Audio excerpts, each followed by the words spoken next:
ஜாதகம் இருக்கிற ஒருத்தர் ஜாதகம் இல்லாத ஒருத்தரை திருமணம் செய்யலாமா?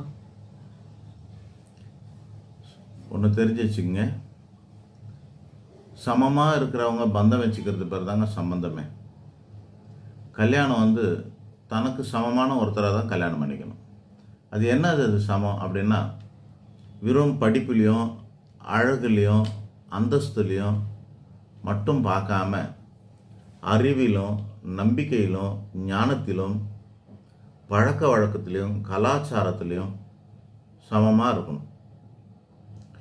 இது எல்லாத்தையும் காட்டிலும் புண்ணியத்தில் சமமாக இருக்கணும். ஒரு ஆளுக்கு புண்ணிய பலம் இருக்குதுன்னு வச்சுக்கிங்களேன், அற்புதமான புண்ணிய பலம் இருக்குது. இன்னொரு ஆளுக்கு புண்ணிய பலமே இல்லை, பூர்வ ஜென்ம பாவம் நிறைய இருக்குது. ஒரு ஆளுக்கு பூர்வ ஜென்ம புண்ணியம் நிறைய இருக்குது. இவங்க 2 பேர் இணைஞ்சாங்கன்னா புத்திர பாக்கியமே குழப்பமாக இருக்கும். புண்ணியம் இருந்தால் புத்திர பாக்கியம் நல்லாயிருக்கும், புண்ணியமே இல்லைன்னா புத்திர பாக்கியமே இருக்காது.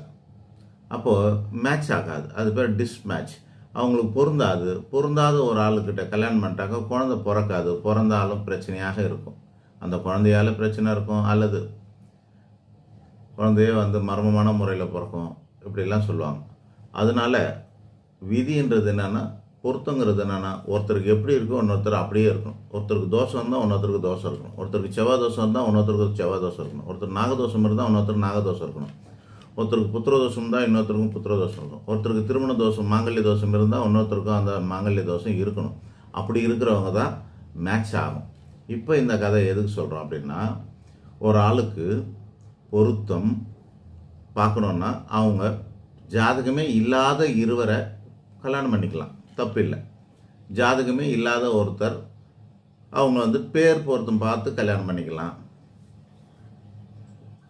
இல்லைன்னா பேர் பொருத்தம் கூட பார்க்காம சாமிகிட்ட வேண்டிக்கிட்டு பூ போட்டு பார்த்து கல்யாணம் பண்ணிக்கலாம், ஆருடம் பார்த்து கல்யாணம் பண்ணிக்கலாம், சகுனம் பார்த்து கல்யாணம் பண்ணிக்கலாம்.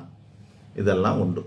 ஆனால் தெரிஞ்சோ தெரியாமலோ ஒருவருக்கு ஜாதகம் எழுதப்பட்ட பிறகு ஜாதகம் இருக்குதுன்னா இன்னொருத்தர் ஜாதகமே இல்லாத ஒருத்தரை கல்யாணம் பண்ணக்கூடாது.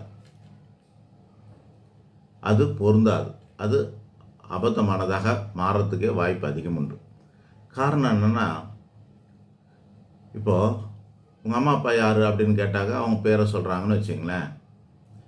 இன்னாருக்கு பிறந்திருக்கீங்களா அப்படின்னு தெரிஞ்சதுன்னா, அம்மா அப்பா பேர் தெரிஞ்சாக்கா அது கௌரவமாக மட்டும் இல்லை, புண்ணியம். அது நான் இன்னாருக்கு பிறந்துங்கிறது தெரிஞ்சுக்கிறதே ஒரு புண்ணியம். அது கூட தெரியலன்னா, எங்கள் அம்மா அப்பா தெரியாது, எங்கள் அப்பா தெரியாது, யாருக்கு பிறந்தனே தெரியாதுன்னா அது எப்படி புண்ணியமாக இருக்கும்?